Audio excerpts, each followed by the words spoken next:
Group के लोगों को अलग अलग कारणों की वजह से हो सकता है।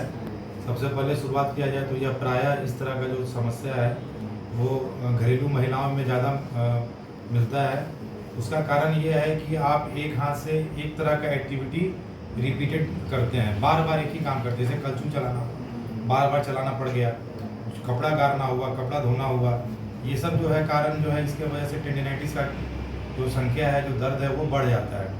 दूसरा होता है ऑफिस बीरर लोग, जो ऑफिस में बैठते हैं, वो लोग ज़्यादा सिस्टम पे काम करते हैं, ज़्यादा लिखते हैं, या फिर मान लीजिए कि वैसे मैकेनिक्स जो स्क्रू से ज़्यादा कसते हैं कोई चीज़ को, तो ये सब कारण की वजह से केहूनी में लेटरल बोला जाता है टेनिस एल्बो या लेटरल एपिकोंडिलाइटिस, उस तरह का दर्द, या कलाई में डी कुर्वेस डिजीज़, ये सब जो दर्द का मुख्य कारण बन जाता है वैसे पेशेंट्स में। और हम ये भी देखते हैं कि कुछ बीमारियाँ या तो वो फ्रैक्चर के बाद हो, या फिर थायराइड के समस्या की वजह से हो, या फिर लिपिड प्रोफाइल गड़बड़ होने की वजह से हो।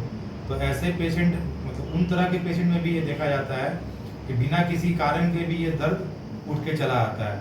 इसमें शुगर वाले लोग भी हैं, डायबिटीज़ के लोग, उनमें भी टेंडिनाइटिस की मात्रा या उस तरह का जो दर्द है वो बहुत ज़्यादा मिलता है। सर आप मुझे ये बताइए, इसका उपाय क्या है सर? जैसे अधिकतर जो केसेज आ रहे हैं मोबाइल का और लैपटॉप का, तो कैसे यूज किया जाए सर? नौकरी करना कोई छोड़ नहीं देगा, यूज़ तो करना ही है। बस हम लोग बोलेंगे कि कुछ नियमित तौर पे कुछ छोटा छोटा व्यायाम होता है जिसको लोगों को एक ब्रेक के बाद, एक नियमित ब्रेक के बाद करना चाहिए। उनको अपना दिनचर्या सुधारना चाहिए, सुबह शाम में नियमित व्यायाम करना चाहिए, फिजिकल एक्टिविटी को बढ़ावा देना चाहिए। बहुत देर तक एक जगह पे बैठ के लंबा समय तक काम नहीं करना चाहिए। छोटे छोटे सेशंस में अगर काम को बांटेंगे तो हमको इस तरह का समस्या से हम लोग दूर रहेंगे। अच्छा सर, टेंडिनाइटिस का अगर इलाज अगर नहीं किया जाए समय पर, तो आगे चल के कौन सा बीमारी का रूप ले सकता है? टेंडिनाइटिस बोलते हैं हम लोग, उसके वजह से उंगली को चलाने या किसी भी अंग को चलाने में मदद मिलता है। तो अगर उसका ज़्यादा समस्या बढ़ जाएगा तो या फिर वो टूट भी सकता है, फट भी सकता है। तो वैसे कंडीशन में हाथ पैर में कमजोरी हो सकता है, उस अंग में कमजोरी हो जाएगा। तो बहुत बार हम ये करते हैं कि उसको रिपेयर करते हैं या फिर उसको हील करने के लिए उसको स्टेबलाइज करते हैं ताकि वो धीरे धीरे हील कर जाए। तो सर क्या ये बात सही है कि पहले के समय में इतनी हड्डी की समस्या बहुत नहीं होती, अब सर ज़्यादा बढ़ती है? ऐसा नहीं कर सकते हैं।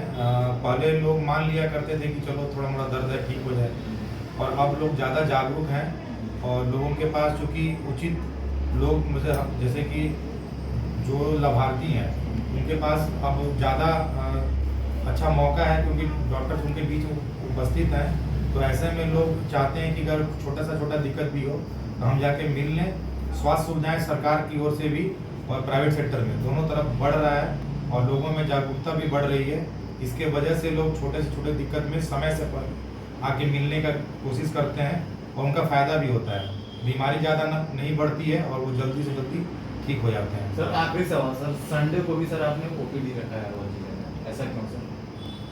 बहुत लोग, बहुत परामर्श के लिए बहुत लोग छूट जा रहे थे, और ख़ास करके इसमें वैसे लोग थे जो कि ऑफिस बीरर हैं, जो नौकरी पेशा लोग हैं, जिनको कि सोमवार से शनिवार तक अपने ड्यूटी के बाद, अपने परिवार के बाद समय नहीं मिल पाता है इलाज के लिए।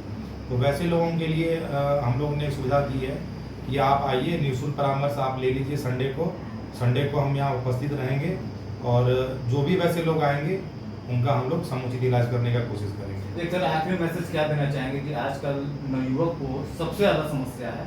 बुजुर्ग का तो सर एक आम बात है कि 70 साल के बाद उसका होना जाएगा, लेकिन आजकल नवयुवक सर की संख्या ज़्यादा हो रही है, हड्डी संबंधी जो भी होते हैं। बोला जाता है कि बड़े बुजुर्ग का बात मानिए और दिनचर्या को सही कीजिए, इसी से आपका सब बीमारी दूर हो जाएगा और लंबे समय तक आप मतलब अच्छा काम कर पाएंगे। आज के डेट में सर अधिक रात्रि तक जो है लोग मोबाइल चला रहे हैं, सो इससे होने वाले और समस्या के बारे में बताइए। उससे बहुत सारी समस्याएं होती हैं, मानसिक रोग से लेके फिजिकल स्ट्रेस की जो समस्याएं हैं, बच्चा का पढ़ाई लिखाई भी डिस्टर्ब होता है।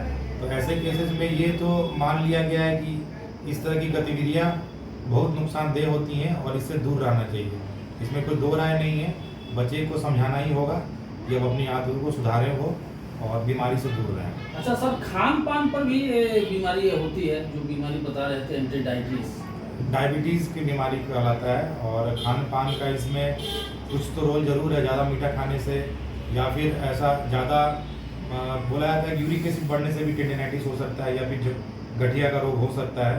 तो वैसे कंडीशन में अगर आप एक बार में ज़्यादा प्रोटीन का सेवन करते हैं तो इस तरह की बीमारी आपको हो सकती है। आप वो देख रहे हैं, इस विगनता हॉस्पिटल को देख रहे हैं। संदेश है कि अपनी बीमारी को छुपा के ना रखें, अपनी आदतों को सुधारें। अगर कोई समस्या लगती है तो जल्द से जल्द आकर परामर्श लें और जल्द से जल्द ठीक हो जाए। धन्यवाद।